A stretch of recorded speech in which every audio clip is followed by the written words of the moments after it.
भारत से ही उनका मतलब जो है उद्धार हुआ उनका। आज अमेरिका भारत को मानता है, कह रहे कि मशीनें गर्म होगी, नोट गिने नहीं जा रहे, 24 घंटे हो गए हैं। तो कहाँ से आ गया ये पैसे? मीडिया तो स्वतंत्र है, आप तो स्वतंत्र हो मीडिया वाले, तो आपको नाम बताएं, आप उजागर करो। बड़े बड़े बाहुबली, बड़े बड़े जो क्रिमिनल थे, वो जो कहते थे हम जेल नहीं जाएंगे, जेल नहीं, उनको जेलों में डाला गया।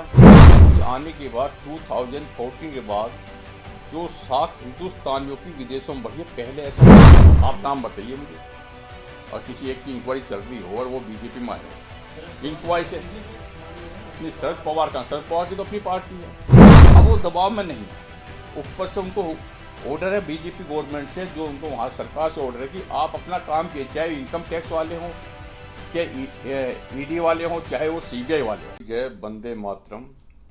बिहार नहीं, मैं तो यूपी में भी था पहले, 2-3 दिन पहले यूपी में भी काफ़ी रहा हूँ, और मैं तो ये गारंटी से कह सकता हूँ इस अब की बार 400 पार। जो हमारे मोदी जी का एक मिशन है, एनडीए का, बीजेपी का 400 पार का, तो ये 100% ये बिल्कुल क्लियर दिखाई दे रहा है। पूरे हिंदुस्तान में एक लहर है, और हिंदुस्तान में ही लहर नहीं है, ये विदेशों में जो एनआरआई रहते हैं, मैं यूके में रहता हूँ, मैं लंदन से इसी काम के लिए आया हूँ, कन्वेंशन के लिए, तो 3.5 करोड़ एनआरआई हैं जो पूरे वर्ल्ड में रहते हैं, all the world. Middle east हो गया, Canada, America, Europe, England, around 3.5 crore NRI हैं। तो 3.5 करोड़ एनआरआई आज की डेट में 2 करोड़ एनआरआई विदेशों से आए हुए हैं, हर क्षेत्र में अपना काम कर रहे हैं, उनकी फैमिली के साथ लगे हुए हैं, उनकी फैमिलियाँ भी हैं। तो आप पूरा मोदी जी के पक्ष में लगे हुए, क्यों? एनआरआई की जो साख बढ़ी है विदेशों में, बीजेपी आने के बाद 2014 के बाद जो साख हिंदुस्तानियों की विदेशों में बढ़ी है, पहले ऐसा नहीं था। पहले हर हिंदुस्तानी विदेश के अंदर डर के रहता था, घबरा कर रहते थे, उनका मान सम्मान नहीं था, एयरपोर्ट पे उनको मतलब बड़ी नजरों से ऐसे देखा जाता था, ये कहाँ से आए हैं? भारत से आए हैं, हिंदुस्तान से आए हैं। लेकिन आज जब से हमारे देश के प्राइम मिनिस्टर नरेंद्र मोदी जी बने हैं, हर हिंदुस्तानी को मान सम्मान मिलता है। आज हमारे भारतीय पासपोर्ट की जो वैल्यू है वो वर्ल्ड में बढ़ गई है, बहुत बड़ी वैल्यू है पासपोर्ट की। वहाँ के पासपोर्ट इमिग्रेशन अफसर देख के, आज हीथ्रो एयरपोर्ट पर हम जाते हैं लंदन, तो आप भारत से आए, वेलकम, मतलब वो हंस के मुस्कुरा के हमारा एक वेलकम, इंडियन पासपोर्ट देखने के बाद हमारा वेलकम होता है भारतीय पासपोर्ट को देख के। पहले ऐसा नहीं था, पहले वहाँ के लोग हमारे सिर को देखते थे, हमारे पैरों को देखते थे, बहुत देर हमारा चेहरा देखते थे, तो वो सोचते पता नहीं भी हमें ऐसा क्यों देख रहे हैं लोग यहाँ के इमिग्रेशन ऑफिसर। लेकिन अब ऐसा नहीं है, अब हिंदुस्तान की, भारत की जो वैल्यू है विश्व स्तर पर, वो बहुत बड़ी है। पूरी दुनिया की नजरें भारत पर टिकी हैं, भारत से ही उनका मतलब जो है उद्धार हुआ उनका। आज अमेरिका भारत को मानता है, भारत से एडवाइस ले रहे हैं, सलाह ले रहे हैं। सर, इसके बावजूद भी इंडिया अलायंस दावा कर रही है कि 400 पार तो दूर है, 200 पार नहीं होने देंगे। देखो, हाथ कंगन को आरसी क्या, वो पढ़े लिखे को फारसी क्या, एक कहावत है। अभी 15 दिन 10 दिन रह गए हैं काउंटिंग के, 2004 को पत्ते खुल जाएंगे। हर पार्टी अपने अपना दावा करती है। मैं तो यूपी का देख रहा हूँ, बिहार का देख रहा हूँ, तो बिल्कुल मुझे लग रहा है कि 400 पार है इस बार। जो मोदी जी का नारा है वो सक्सेस होता दिखाई दे रहा है। बिहार में आप कौन कौन सा लोकसभा क्षेत्र आप घूमे हैं? मैं अभी हाजीपुर गया, पटना गया, वही 2-3 जगह मैं अभी घूम गया आया हूँ, क्योंकि मैं भाई साहब ने मेरे को लेकर गए थे 2-3 जगह। सुनील वर्मा जी हैं, इनसे मिले हैं, ये बीजेपी के हमारे हैं यहाँ पे अध्यक्ष, तो इन्होंने काफ़ी लोगों से हमें मिलवाया,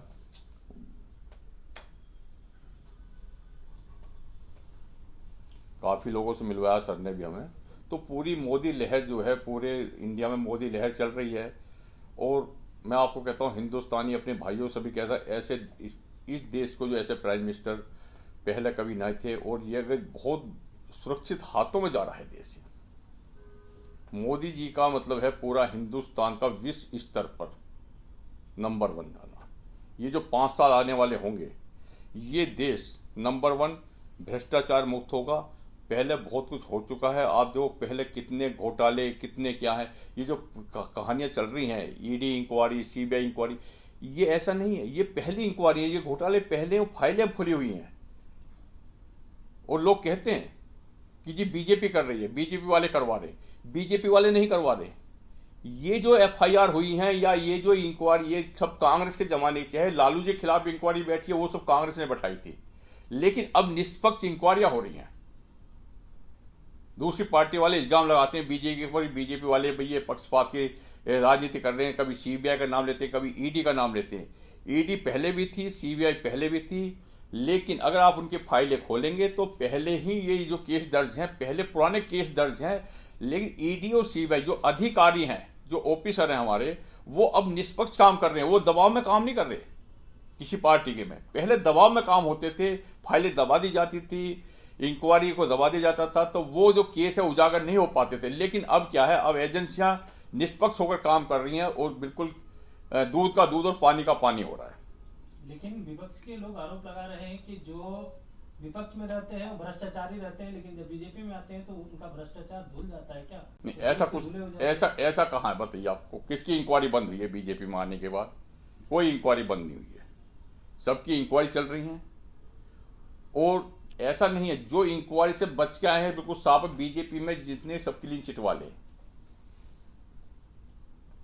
आप नाम बताइए मुझे, और किसी एक की इंक्वायरी चल रही हो और वो बीजेपी में आए हो इंक्वायरी से। नाम ले रहे हैं नहीं, शरद पवार का, शरद पवार की तो अपनी पार्टी है। भतीजे अजीत पवार जो बीजेपी में आए हैं, अजीत पवार की जो पार्टी है वो भी अपनी जो वहां पे जो उनकी इंक्वायरी चल रही है उससे वो क्लीन चिट है, वो कोर्ट का मैटर है, वो कोर्ट के साथ है। बीजेपी इंटरफेयर तो नहीं कर रही कोर्ट के मामले में। अब केजरीवाल को जमानत मिल गई, कोर्ट ने जमानत दे दी उनको, वो कोर्ट का मैटर है। कभी हमने, बीजेपी ने न्यायपालिका के ऊपर कोई सवाल नहीं उठाए। बीजेपी गवर्नमेंट ने न्यायपालिका जो सर्वोच्च न्यायालय है वो सर्वोपरि है, उसका आदेश सब पूरा हिंदुस्तान मानता है, सारी पार्टियां मानना चाहिए उसका। और वो एक न्याय का मंदिर है जहाँ हर आदमी जा सकता हो वहां पे। सर, कहा जाता है कि जांच एजेंसियां का लगातार बीजेपी जो है गलत इस्तेमाल करती है।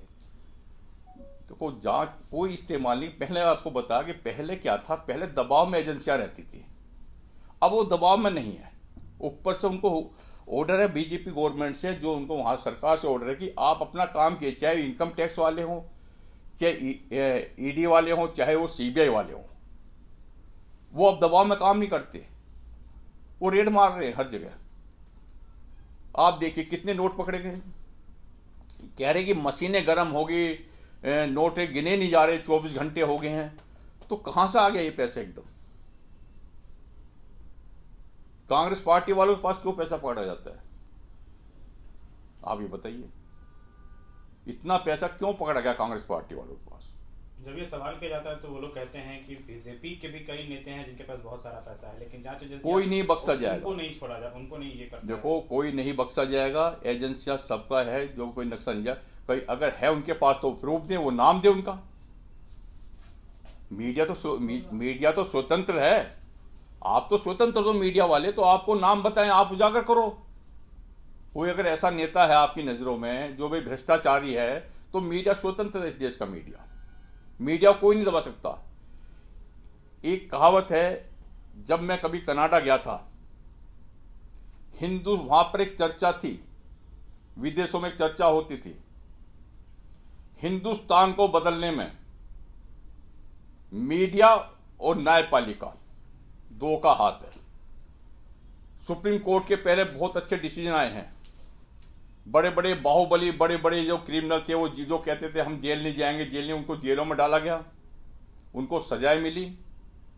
और मीडिया ने अपना काम बिल्कुल पारदर्शिता से किया। जो मीडिया ने देश को दिखाया, हर गरीब की आवाज दिखाई है, एक ग्राउंड की लोकेशन दिखाई है। अब एक